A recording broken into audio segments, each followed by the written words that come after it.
You've seen the statue, goat head, horns, pentagram, one hand pointing up, one down.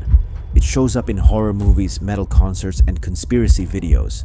People call it Satan. They call it Baphomet. But what if I told you this entire image, this whole idea, started with one simple misunderstanding? Baphomet wasn't born in the fires of hell. It didn't come from some ancient evil cult. It came from a name that was misheard and twisted by people in medieval Europe. That name? Mahomet, the old European word for Muhammad, the prophet of Islam. From that single error, a legend began to grow. Over time, Baphomet turned into a symbol of fear, twisted faith, and political lies. It became the reason thousands of knights were tortured, the reason one of the most powerful military orders in history, the Knights Templar, was destroyed.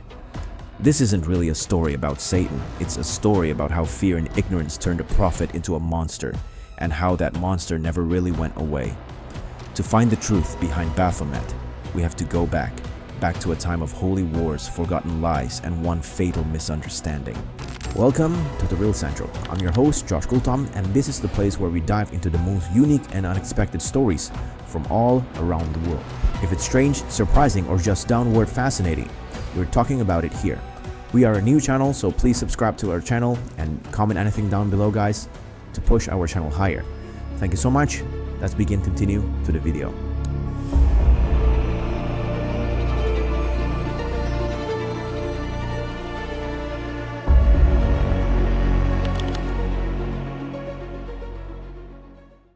In medieval Europe, most people had no idea what Islam actually was. They didn't read the Quran. They didn't know about Mecca or the 5 pillars. What they knew came from crusaders, priests, and gossip, most of it wrong. They called the Prophet Muhammad Mahomet, but didn't see him as a religious leader. To them, he was a false god. In stories and plays, Muslims weren't shown as monotheists. They were idol worshippers. Mahomet, in their minds, wasn't a prophet. He was a rival to Jesus, an enemy, a devil. Writers blended his name with made-up deities like Tervagant and Apollin. The word itself got warped into Mahund or Mamet, which literally came to mean idol or demon. In Old English theater, Mahund was the king of hell. In sermons, he was pure evil. People were mocking real Islam. They were fighting a fantasy villain they'd invented. This false image spread quickly through books, art, and church pulpits. It didn't just distort public opinion, it laid the groundwork for something much darker. But the real twist, the word Baphomet wasn't done causing damage. It had already been used to mock an enemy.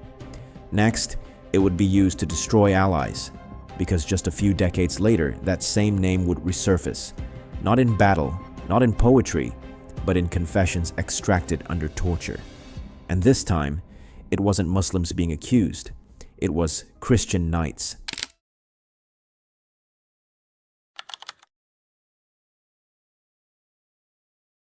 The word Baphomet didn't come from ancient magic or satanic scripture. It came from a misunderstanding, written in a letter during the First Crusade in 1098. A French knight named Anselm of Ribeaumont was describing the battle at Antioch. He claimed the Muslim defenders shouted Baphomet from the city walls. But they weren't saying that. Most likely, they were shouting Ya Muhammad or Allahu Akbar, Arabic phrases, religious calls. Anselm didn't understand the language, so he wrote what he thought he heard. And just like that, Baphomet entered European history. The word caught on. In southern France, poets began mocking Muslims by calling their mosques Baphomeries, fake temples to fake gods. In Crusader songs and medieval stories, Baphomet became the idol of Islam. It wasn't based on reality. It was based on fear, ignorance, and mockery. By the 1200s, Christians across Europe had heard the name. It didn't mean Satan yet. It just meant the false god of the Saracens. But that was enough, because once you give fear a name, people start looking for someone to blame. And soon, that name will be used in a trial, but not against Muslims, but against the Templars. But this strange word, this Baphomet, wasn't done yet. After years of floating through war stories and mocking poems, it suddenly reappeared. Not on the battlefield, not in a mosque, but in a courtroom. Because in 1307, the most powerful knights in Europe were arrested, accused of worshipping that same mysterious name. And just like that, Baphomet went from battlefield whisper to weapon of mass destruction.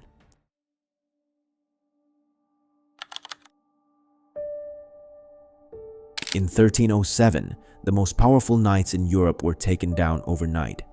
The Knights Templar, famous crusaders, bankers, warriors, were arrested all across France. The man behind it? King Philip IV.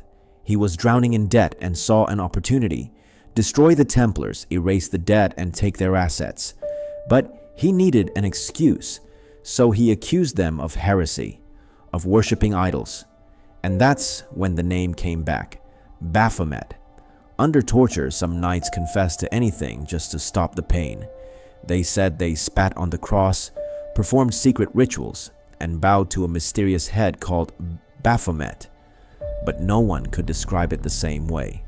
Some said it had 3 faces. Others said it was a human head. One even claimed it had Mahomet written underneath.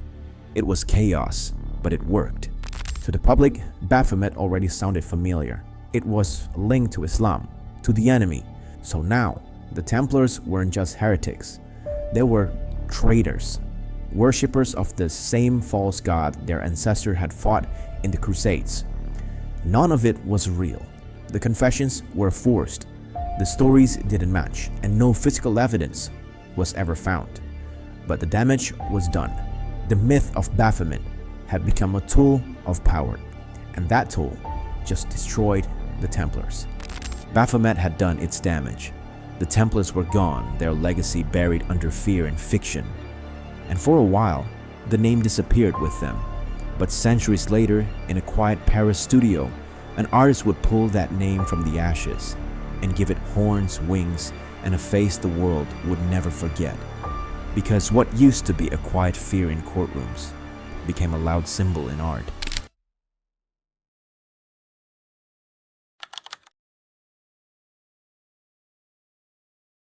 After the Templars were gone, Baphomet disappeared for centuries. It stayed buried in old trial records, forgotten by history, until the 1800s, when it came back in a whole new form.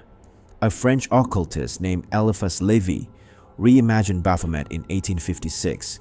He drew a figure with a goat's head, wings, a torch between its horns, and a mix of male and female traits. Lévy didn't think it was evil. He saw it as a symbol of balance, light and dark, body and spirit, heaven and earth, a kind of cosmic harmony. But the image spoke louder than the philosophy. People saw the horns, the pentagram, the goat face, and connected it straight to Satan. Over time, Baphomet turned into a symbol for rebellion and darkness. Heavy metal bands used it, occult groups adopted it, even modern Satanists used it, not to worship the devil, but to provoke, to challenge, to make a point.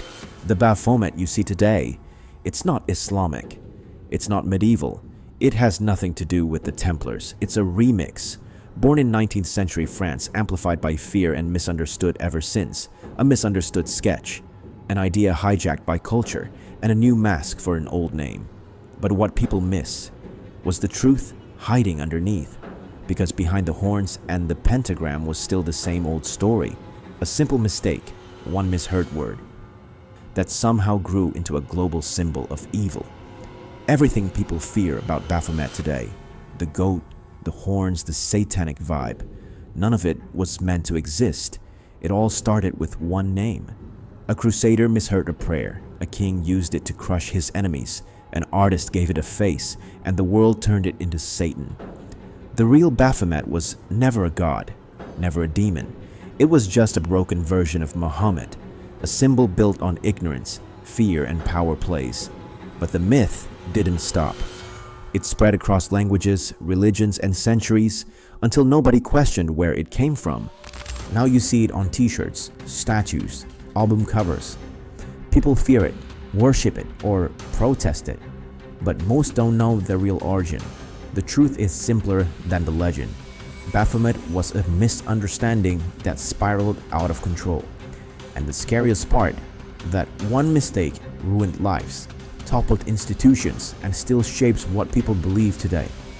A lie born from fear, twisted by torture, rebranded through art. For centuries, Baphomet moved through history like a ghost, changing shapes, changing meanings. But today, it's not hiding in old texts or forgotten drawings. It's standing tall, center stage. Because in the modern world, Baphomet isn't a warning, it's a statement. And what that statement means, that's where the story gets even stranger.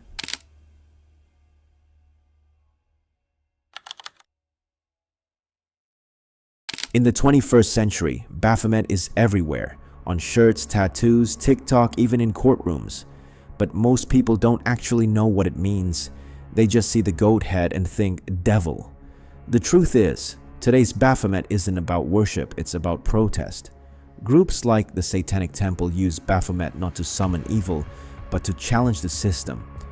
They fight for religious freedom, demand the separation of church and state, and push back against laws that favor one faith over others. The goat statue, it's a message. It says, if one religion gets space in public, others should too. It's shock value for sure, but it's not satanic in the way people think. In fact, it has nothing to do with the original myth from 1307, or with Muhammad, or with Islam at all. It's a modern symbol, used by people who often don't even believe in Satan. So when people panic about Baphomet today, they're not reacting to a demon. They're reacting to a shadow, an echo of a mistake made 900 years ago.